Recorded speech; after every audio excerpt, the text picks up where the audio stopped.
Hello and welcome. This is Cheryl. Thank you so much for joining me today. Today I'm sharing some creative press plate techniques with the new Every Occasion Floral Alphabet from Spellbinders. They sent me a few of them to create with and share with you. And what I'm going to do is do 6 different techniques with them.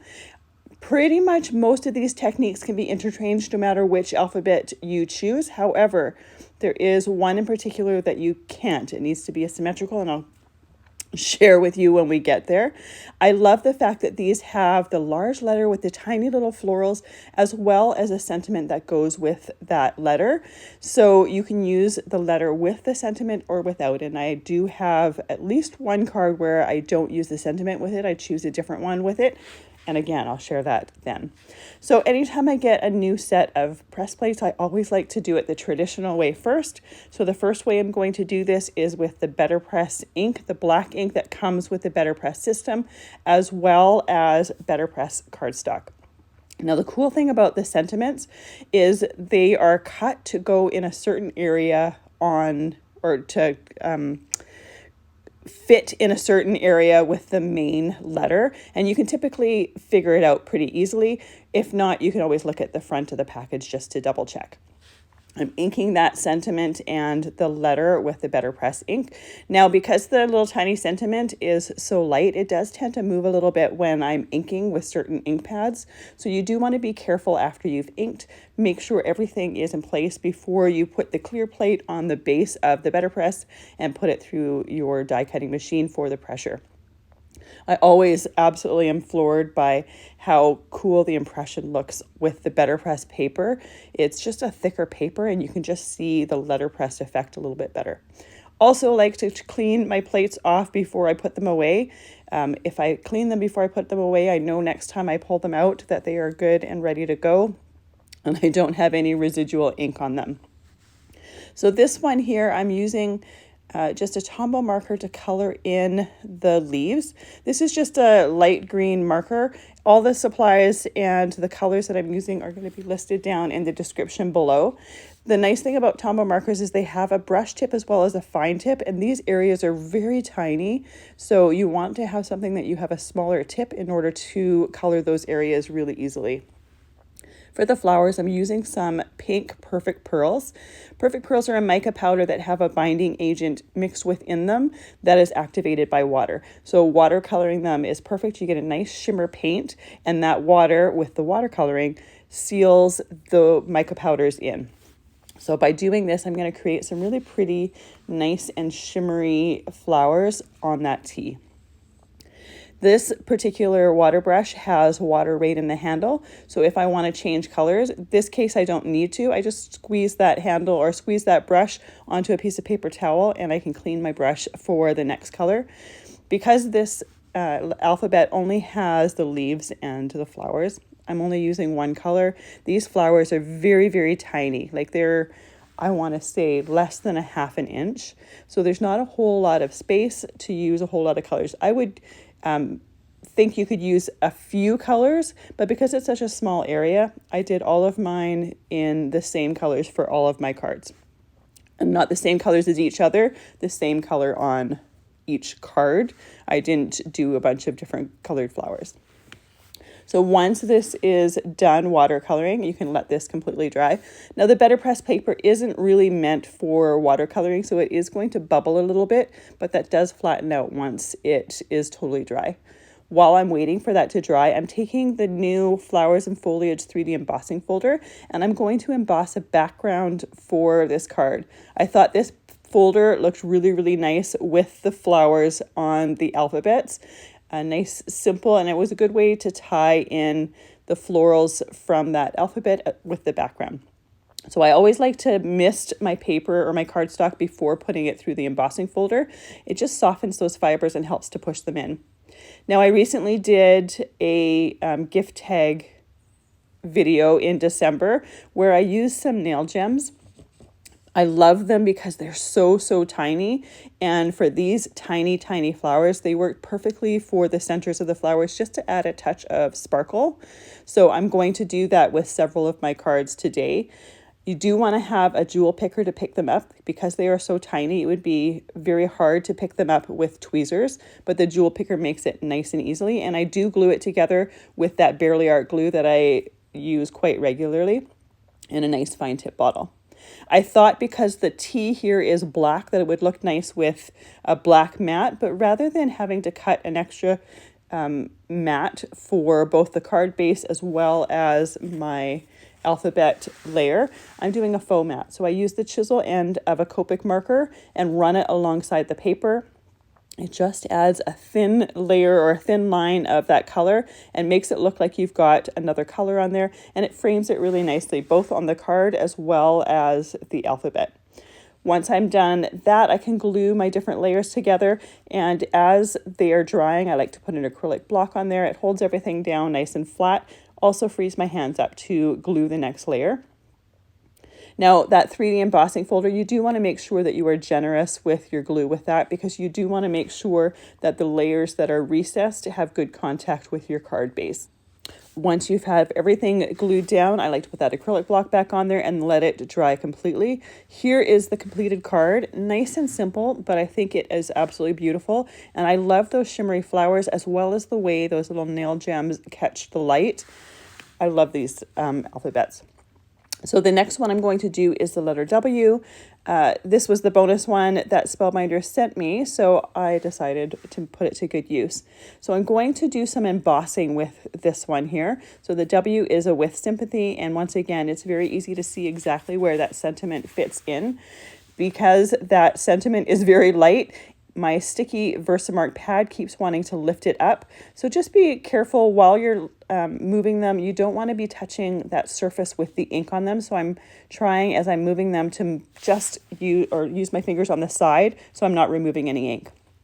I did use an embossing powder tool on the surface of my cardstock here. I'm just using accent opaque cardstock, nice and thick, but I wanted to make sure that that embossing powder is only going to stick to that sticky Versamark ink. Once I have it covered with some black embossing powder, I'm going to use my heat tool to heat it up. Now for the technique that I'm doing with this, I'm using black embossing powder because I'm going to paint those flowers with embossing glaze. It's Distress Embossing Glaze, which is transparent but has some color to it. This is the reason why I chose the black embossing powder, because when I do this, if I have a little bit of that distress glaze on top of the black, you're never going to see it. However, if you choose a different color of embossing powder like silver or gold, and you're a little bit messy or you get a little bit too much of the distress embossing glaze on there, you will see that color over top of the gold or the silver because it is transparent. So I'm using a distress embossing pen to color in the different areas and then filling them in with the different embossing glaze colors. I'm using peeled paint as well as Kitsch Flamingo for this card here. And then I'm using my my embossing tool to melt that powder. I'm doing this in a few different stages. I want to make sure that that embossing pen doesn't completely dry up and the powder fall off before I melt it. You probably could do the whole thing because this area really isn't that large, but I chose to do it in several stages anyways, just to be sure. And the other thing with doing it in several stages is then I can see if I happen to miss any areas, and I can just use that distress embossing pen to fill in those areas, add the powder, and melt it. Now, by doing this, that embossing glaze is transparent, but it's also nice and glossy, so it kind of gives it a faux enamel look to it. The entire alphabet, as well as the flowers, have a beautiful shine to them that looks really, really cool. Now, you could use other embossing powders for this as well, but you would want to be a little bit more careful with using the embossing pen and making sure that you don't do any over top of your outline embossing, just because it could make it look a little bit on the messy side if you happen to get some opaque embossing powder over the black. And here is the final result. I think it looks really, really pretty. Once I'm done, I went and took my trimmer and I trimmed them down. This one here, I trimmed it down to 3 3/4 inches by 5 inches. And then I did a black mat that was 4 inches by 5 1/4 inches around it. Very simple card with a very simple frame. Because it's a sympathy card, I didn't want to do it too elaborate. I just wanted something nice and simple and elegant. Once again, I'm using that Barely Art glue to glue it together and putting my acrylic block on there while I'm letting it dry. It only needs to dry for a few seconds. That glue does start to grab it really quite quickly, so you don't need to wait a long time for it to dry. To add a little sparkle to the center of these flowers, I decided just to use some simple stickles. I didn't think, again, because this is a sympathy card, I didn't want it to be too blingy. So just a little bit of simple stickles in the center of those flowers just adds a touch of sparkle, but it looks beautiful. For my third card, I am using the O, and the O the sentiment with the O, is on your special day. So it's kind of like a wedding card. So I thought this one would be perfect for foiling. So I'm using some gold aura foil with the sentiment. And I love the fact that you can use your Betterpress plates in your glimmer machine. If you don't happen to have a hot foiling machine, my next card shares how to do foiling without a hot foiling machine. So stay tuned for that one there. So once your glimmer machine is hot, I put my press plate on there, foil with the pretty side facing the plate, and then I'm foiling on hammer mill cardstock, pressing the timer button, and once that goes off, I put it all through my Platinum 6 machine, and here is the gorgeous result. I think this aura foil is perfect for wedding cards. And once again, I always like to do solid hot foiling with this. I'm going to do...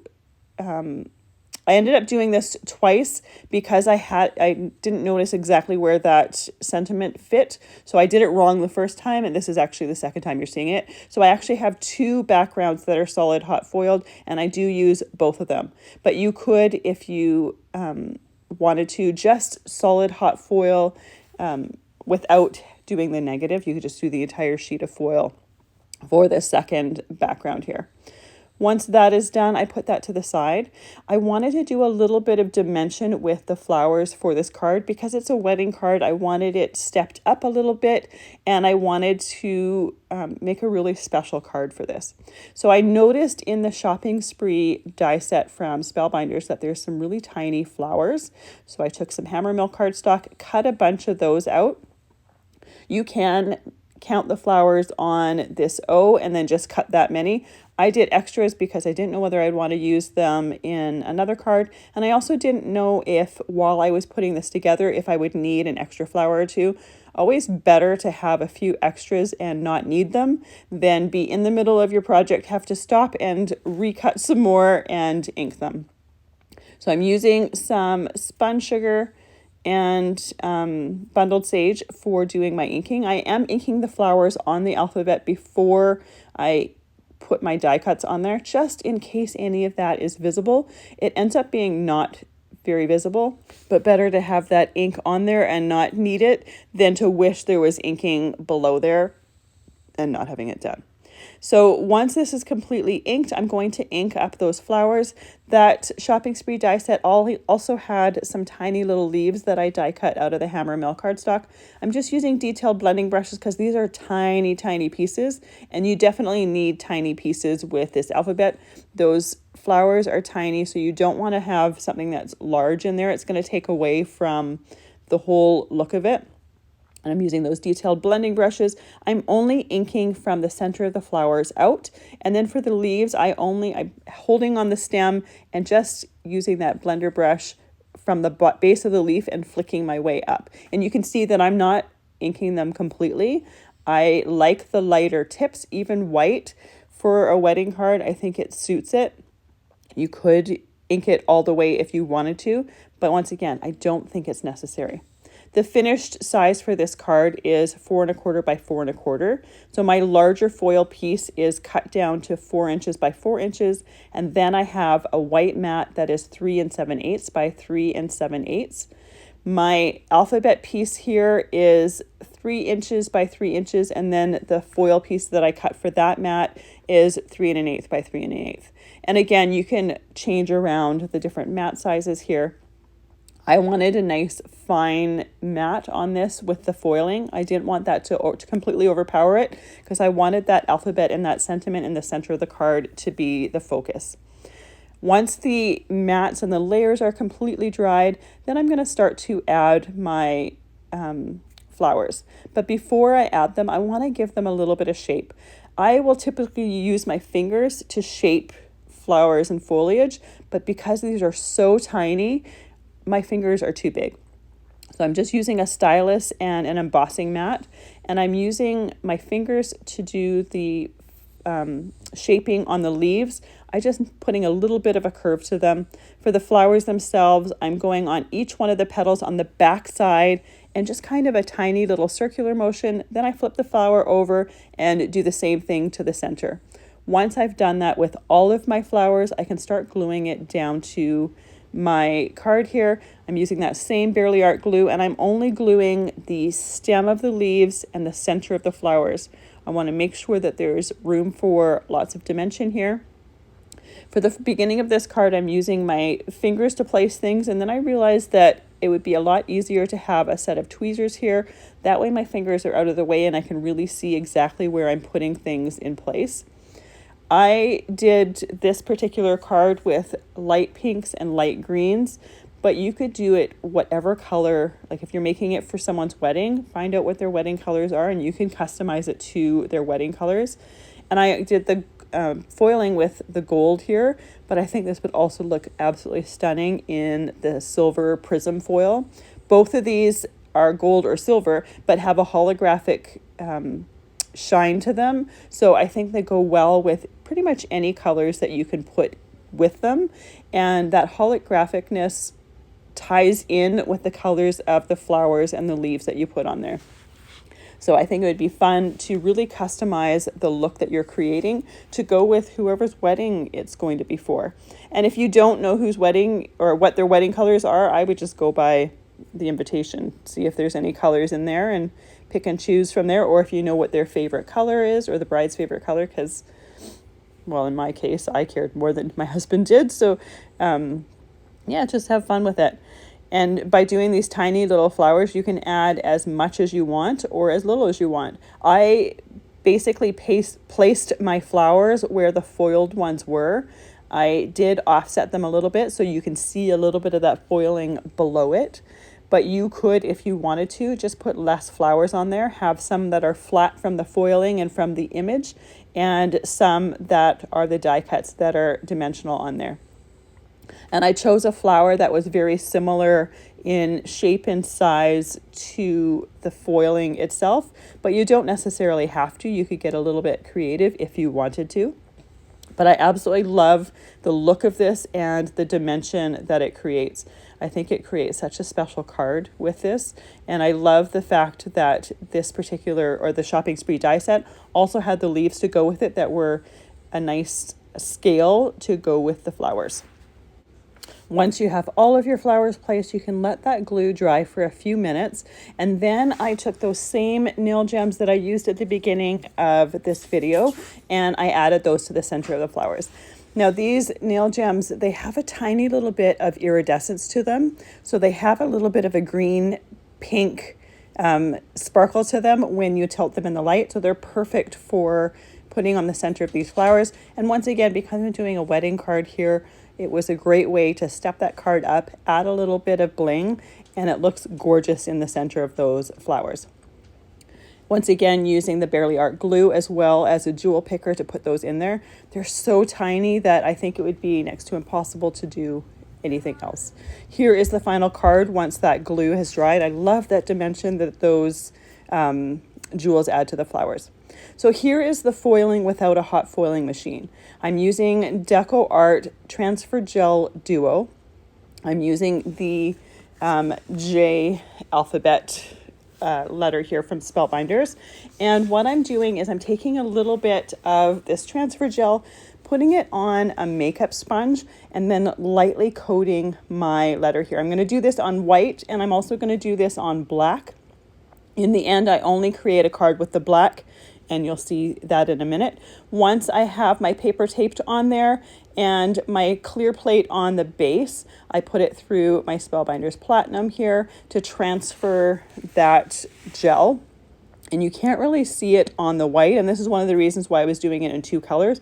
I thought at this point that I was going to be using the white one, but the black one ended up being a little bit more visible. The only foil that I have that goes with the deco or the transfer gel is an opal foil, and it has a little bit of shimmer, iridescent shimmer to it, plus it is a little bit transparent. You cannot use glimmer foil for this. Glimmer foil is hot foil. You need to use the deco foil that's meant to go with the transfer gel duo, and I'll have them linked in the description below. But you want to use a foil that sticks with adhesive and doesn't need the heat, because this is using absolutely no heat. This is only using the Betterpress as well as the die cutting machine. And I do have another video where I did foiling without a fancy foil machine, that I use stencils as well as stamps with this gel. So you could do it that way as well if you wanted to check out that video.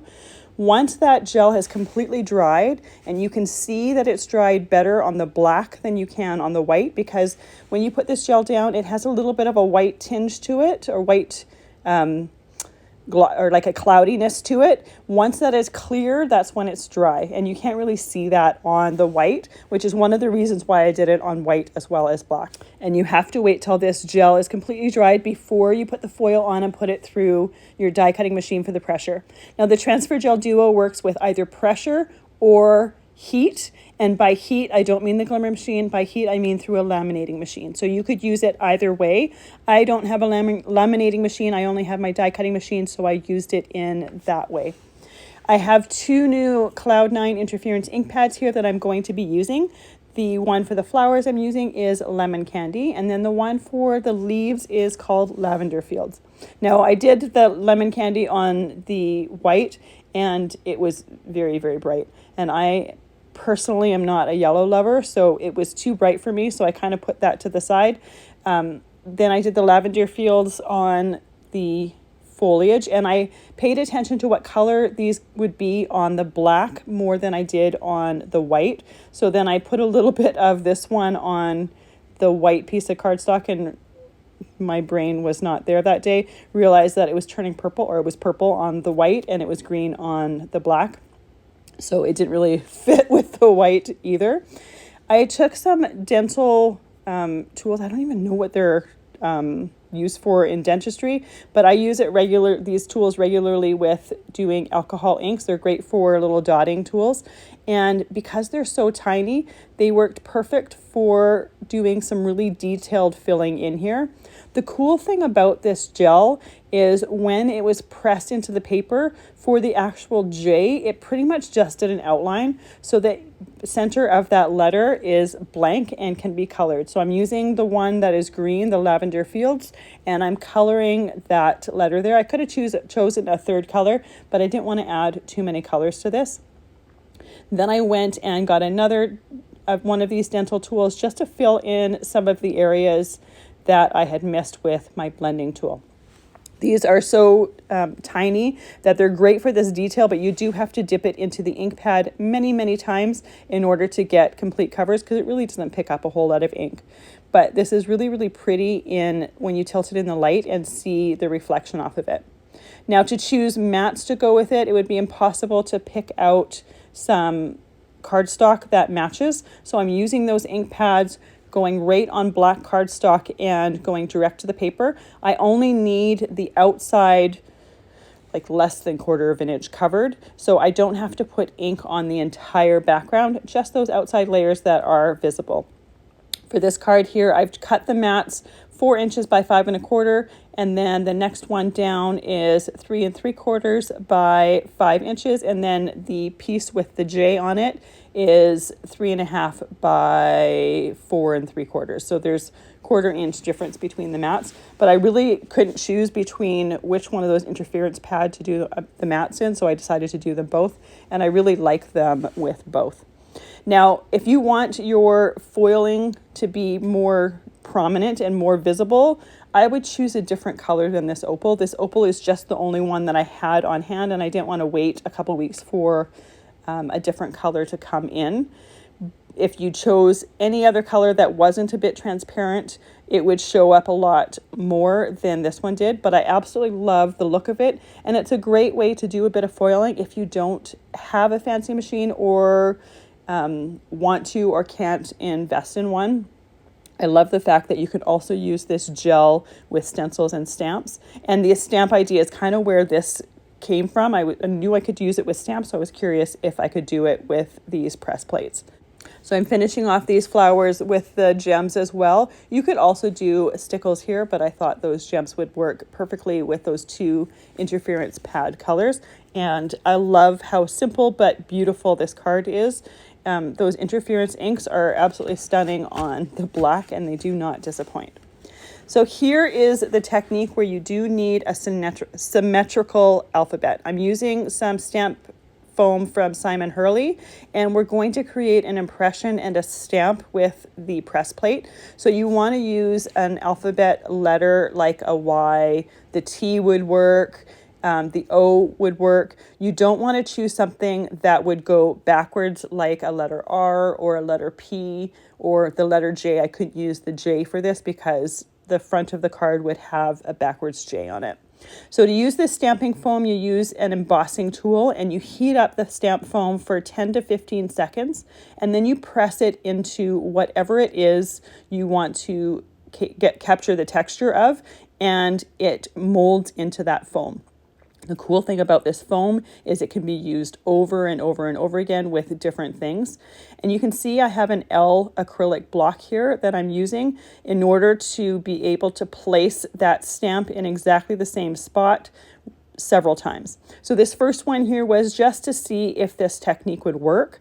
I wasn't 100% sure if I would get a deep enough impression with this, so I wanted to just test it out first just to make sure that it was going to work with what I wanted to do. I'm using some spun sugar and picked raspberry here for this technique. I'm doing the whole background in the spun sugar, and then you'll see what I do with the picked raspberry in just a moment. The cool thing with using this L acrylic block is I can stamp it again in exactly the same spot. That first impression, I didn't get a whole lot of color on them, so I definitely wanted to have more color here. For the picked raspberry, I wanted to get a little bit of the darker color with shading around that alphabet. So I use the corner of the pad or the edge of the pad that way, and then just using an ink blending brush just to soften those edges. I don't want harsh lines on here. I want it to have kind of the look of shading without having to take my brush and apply it to that background there. So I love the way this looks here. These inks are dye-based, so I can just use a wet cloth to clean them right off there. And I can also take my embossing tool, put it on this stamp foam, and you can see that it releases that image right off of there. And this is why you can use it over and over again. Once that image is out of there, I can take it and I can use it for another project and just keep reusing this over and over again. So I have a Tombow marker here that I was thinking about filling in the greenery, but in the end, I couldn't do it. I just liked the image simple and plain with just those pinks, so I didn't add any greenery here, but you absolutely could if you wanted to. I'm cutting this down, and what I'm going to do is I'm going to use some black to outline this image as well as my background. And I also am taking some pink cardstock and using that same 3D embossing folder that I used at the beginning on my first card. This time I'm using it with some pink cardstock just to tie in with the ink colors that I have on my Y, as well as to do something a little bit different from my first card. If you wanted a higher contrast, you could use that same white cardstock and then do this inking of these flowers. I'm using just a detailed ink blending brush to do this inking on the flowers. And I'm using that same picked raspberry pad that I used for the center of my alphabet here. You don't necessarily need to ink these flowers. Again, I was trying to do a different background than I did with the first card in here, and it just ties the pinks in. Once I have that completely done, I can glue that to the base of my card. Again, we're making a very simple card here. You can make them as simple or as detailed and elaborate as you want. And I think with these alphabets with the florals, you don't really need a whole lot, which is kind of the beauty of them. I also have that black mat for my Y here. And for these ones, I did really narrow mats. I didn't want to be overwhelmed with the black, but I just really wanted that to be framed nicely. The reason I chose that black is because I have a sentiment here that I have from a previously foiled project, and it just needed to be framed. And I thought it would be nice to be framed in black and then the other mats tied in with there. So I'm using some stickles in the center of these flowers to add a touch of sparkle, and I'm also putting them in the center of the flowers on my embossed background. Once that is completely dried, I can start gluing those layers together. Here is that foiled sentiment. If you don't have a foiling machine, again, you could do a stamp sentiment. There's that You Are Enough from, it's a Stampers Anonymous tiny text set. Again, I would use a small font with this or a small sentiment with this so you don't compete with the large letter. But it's a great way to use your alphabets in a bit of a different way. I couldn't use the sentiment that came with this alphabet because if I pressed it into that stamp foam, those letters and those words would be backwards. So I wanted to choose something that was already done or I could do separately that started with a Y because this is the Y letter. You could also add the flowers that I had used in the previous card if you wanted to add a bit of dimension to it, but I don't think it needs it. I think that sentiment on the front is just enough. So for my last card, I'm using another one of the interference pads. This one here is called Summer Garden, and it's such a pretty color combination going from green on white cardstock to black on top of black. So I'm playing with it same way as I've played with the interference pads before. I am inking the bottom part of my letter with black and using an ink blending brush just to feather out or soften those edges. Then I'm going to put that cardstock through my Platinum 6 machine to press that image into there. I am going to do this image several times in order to get that interference color onto that alphabet. Before I go and put that interference pad on there, I need to clean my plates off, and I don't want to move my plates in any way. If I move them in any way, it's not going to line up with that black that I've just done. So to clean them off, I have a wet rag or a wet cloth and a dry cloth, and I just lightly tapped that on there to remove that color and then dried it. And I did it a couple times. Then I used my interference pad, inked it up, and put it through the Spellbinders Platinum 6. And then I repeated that process and did it a second time. I wanted to have a good coverage of ink on there, as well as the fact that this is the first time I've taken one plate and put it through my machine several times. And I was really curious if it would line up each and every time, and it did. I was pleasantly surprised. I absolutely love that it lined up perfectly. And I love the very simple but beautiful look that it resulted in. So once that is done, I can clean off my plates, and I'm using that same wet cloth and then just wiping any of that excess ink off before putting my Betterpress away. Again, I wanted to coordinate my mats with the ink colors that were used. So I have a white mat here that is cut to 4 inches by 5 1/4 that I've inked with that pad. And then I have a black mat that is 3 3/4 inches by 5 that I inked the outer edges with that same pad. And you can see the 2 different colors we get from that same pad. My alphabet image piece here is cut to 3 1/2 by 4 3/4. So there's a 1/4 inch difference between all of the different layers. So again, a very, very simple design, but with these alphabets and the sentiments, you really don't need a whole lot. The focus is on those pieces there. So I don't think you need to make things complicated with a lot of extra layers. So most of these techniques would be very easy to do multiple cards with them very quickly and easily. So I'm using more nail gems again. This particular one is a different one from the ones that I've used for the previous cards. This one has, again, it's kind of an interference colors, but it's got the green, and then it also has a plum color to it. So it's a perfect complement, but also contrast to the colors that I have in the letter, as well as the mattes. And again, I'm putting them in the center of those flowers, gluing them with that Barely Art glue, and then placing them with the jewel picker. And once those are dried, I can let that completely dry, and it really only takes a few minutes. So there is the completed card with those nail gems on there, totally dried. I love the look of that interference ink. And although no one else would know that that is exactly the same pad used to do the whole thing, I do, and I love it. And then we have our letter Y card with the stamping foam.